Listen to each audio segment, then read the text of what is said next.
now the new indictment. Yes, ma'am. Okay. And so we had the bond hearing on tonight already. Is that right or no? Well, it was, I don't remember. for today, before he was indicted, I was notified of a motion to have a bond set. And then in the meantime, he was indicted, and so I filed a motion for a bond reduction. Okay. And is that in both cases? Or just the, the newly the new- indicted case. We have a set bond, I believe, in the. we have already? We have I not. have not.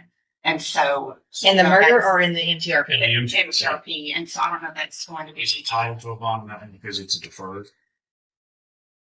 And then a bond should have already been set in the murder.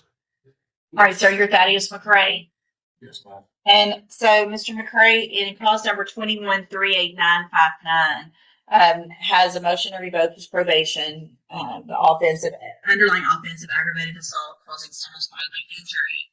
And then we have clause number 26 BCCR 0399, which is the new indictment charging Mr. McCray with the offense of murder.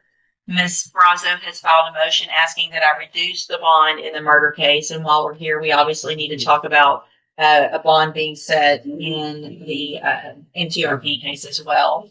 And so the bond in the murder new indictment is set at $1.5 million, and then there's no bond in that MTRP. Is that correct? That's correct. Right. Are you, Mr. McCray, best you can raise your right hand? You swear or affirm the testimony you're going to give in this hearing will be the truth, the whole truth, and nothing but the truth. Yes. Thank you. Ms. Brazo, you may proceed. Would you state your name for the record? Right.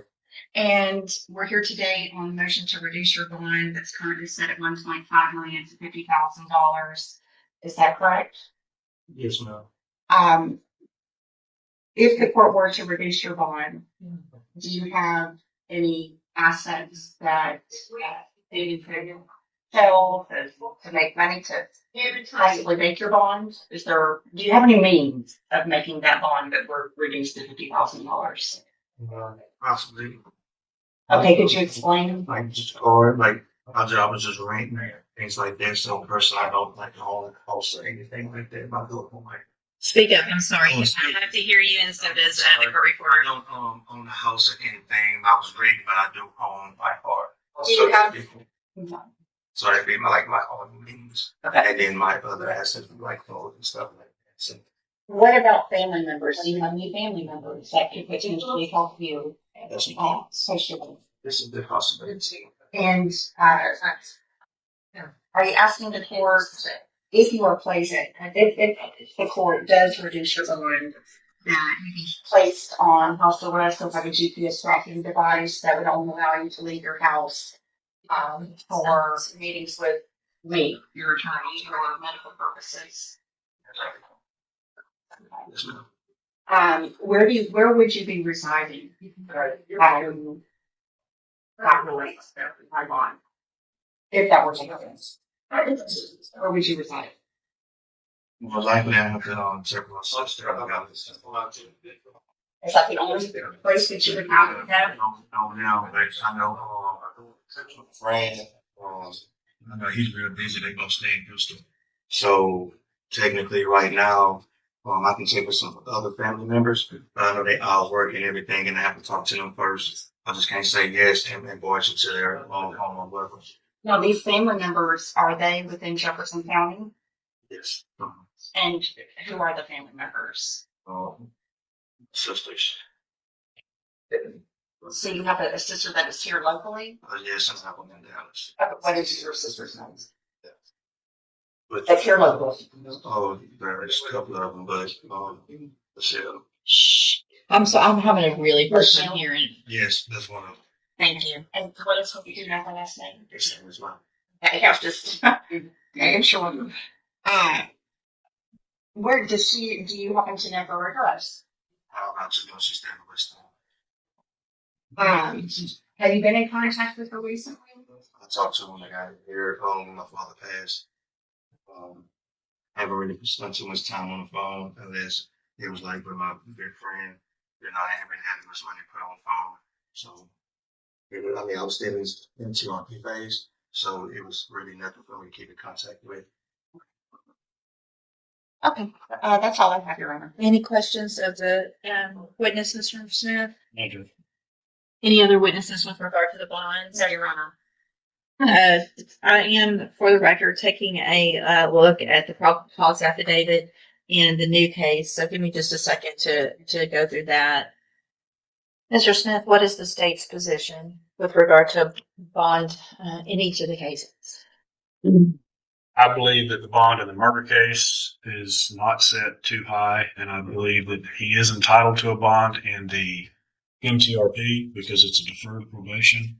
I would ask that a high bond be set in there. I believe we will be seeking to stack these cases, punishment in those cases.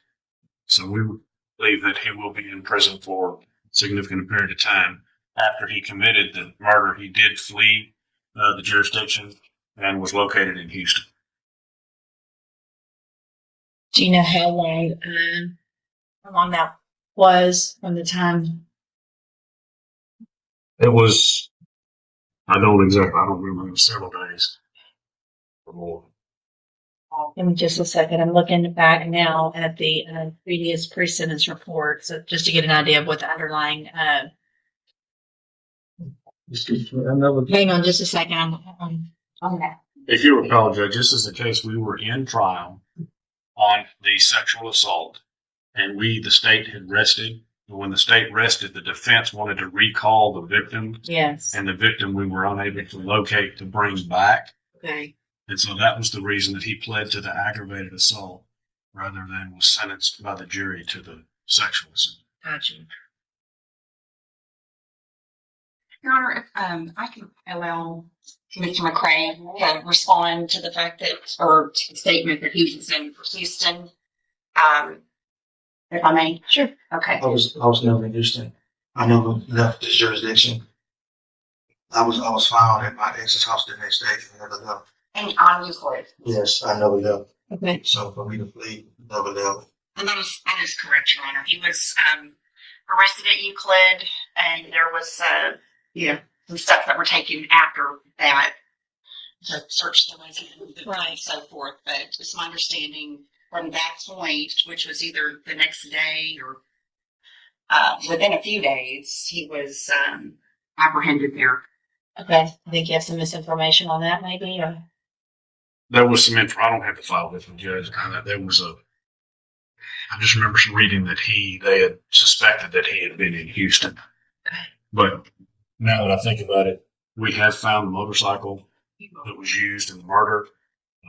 There's no You're thinking of different. you're thinking of a different case. That's the other case that gets it. I apologize. Yeah. I'm getting confused. Okay. Do you have your file in this case? I don't have it down here. It's upstairs. On the offense date? Okay.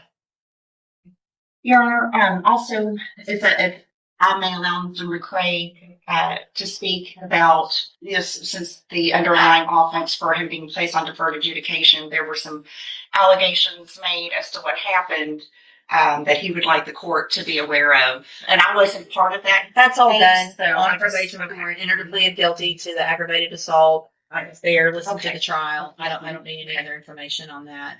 So in cause number 21-3855959, I'm sorry, which is the motion to revoke unadjudicated probation, I'm going to set the bond in that case at $400,000. A condition of that bond, if made, is that Mr. McCray would be on house arrest with a GPS monitoring device. I'd obviously have to have an address locally where he would be. And then in clause number 26, DCCR 0399, I'm going to grant the motion to reduce the bond. I'm going to reduce the bond in 26 DCCR 0399 to $1 million. Condition of that bond also, if made. A condition of that bond, if made, also is that you be required to be on house arrest where a GPS monitoring device We'll get the case set for an announcement. Obviously, make sure.